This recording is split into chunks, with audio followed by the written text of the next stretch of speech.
my video presentation on 8.2 theoretical framework video. For Richard, there are a multitude of theoretical frameworks to use for his presenting problem.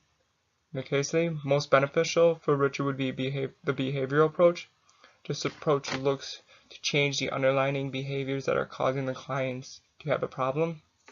For Richard, his presenting problem is his anger outburst. Prior to describing how the behavioral framework would affect Richard, first we must understand the underlying problem. That'll be presented on the next slide. Richard's presenting problem. Richard frequently becomes enraged when his coworkers make simple mistakes. Moreover, he explodes in anger at these individuals.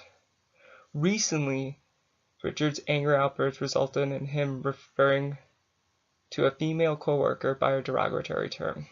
Consequently, this incident created a hostile work environment for the organization of Lent Nash LLC.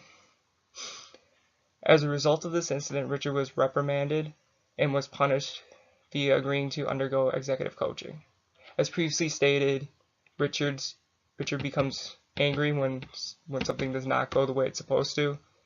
He lashes out in his anger outburst, and as we saw previously, this can create a hostile work environment for everyone.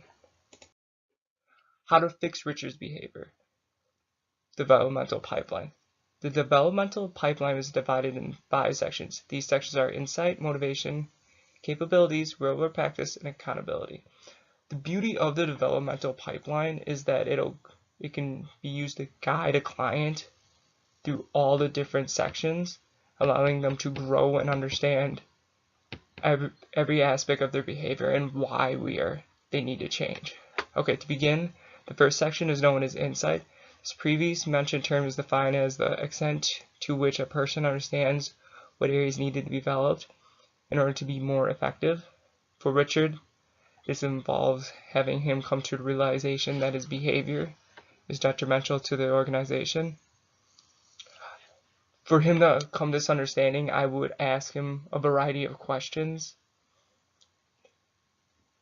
Basically, by asking him these questions, it would have him reevaluate his actions. An example would be, what are the repercussions of your anger outburst? Is this behavior helpful? Moreover, the goal would be to have Richard understand the consequences of his actions. Next is motivation. The main goal here is to address how likely Richard is to change his behavior. A low level of motivation is an indicator Richard is unlikely to change. A high level would indicate he is more than likely to change. In order to guide Richard to this process of the developmental pipeline, I would ask him a variety of questions. For example, how urgent is the need for you to change the behavior? Now, depending on how Richard would answer this question, would indicate whether or not he's ready to change and how high of a motivation level he has. Capabilities. This previously mentioned term is defined as the extent to which a person has the skill and knowledge that are needed. Together, both of us would examine the current coping skills of Richard. When Richard becomes angry, he tends to, as previously stated, lash out in anger. In order to change that, we need to teach Richard a new coping mechanism.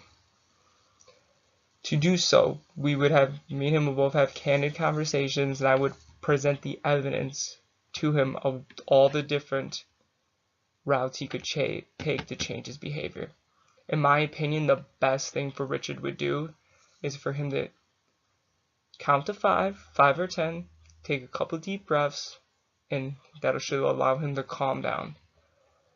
Now, by taking deep breaths, his body would relax. According to McKinnon 2016, the body has 2 systems, the parasympathetic nervous system and the sympathetic nervous system. Now, when you take deep breaths, Basically, you're engaging in the parasympathetic nervous system, which is the body's calming mechanism. It slows the heart rate down, you deaccelerate the adrenaline glands, and you allow yourself time to think. That is the beauty of deep breaths in the parasympathetic nervous system. Subsequent section is real-world practice. This section, the development pipeline, examines the extent to which the individual has the opportunity to use their new skills in a real-life work setting. For the executive coach, the goal is to create situations in which the client can use their new skills. Moreover, this will be done by candid conversations with the client on when to use their skill and how to use their skill. For Richard, me and him would have candid conversations discussing the presenting problem of when he's angry, what he's feeling, and how he can use his new coping mechanism of deep breathing to redirect his behavior. Last section is accountability. In this section, the client, Richard, must be accountable for his actions. This involves him understanding that he has a choice in how to react. Moreover, he must understand the consequences of his action. For example, when Richard does become angry, he must understand that, okay, if I react towards my anger in the hostile way I used to by lashing out, I'm going to be reprimanded, and I'm going to create a hostile work environment, and I'll recreate the situation that got me to this problem. Now, with that understanding, he can use his skill and say, yes, I know I'm responsible for my actions, and I can use my deep breathing techniques to reduce my stress level, reduce my anger, and have a calm, cool head when dealing with the problem. Yeah, and here are my references.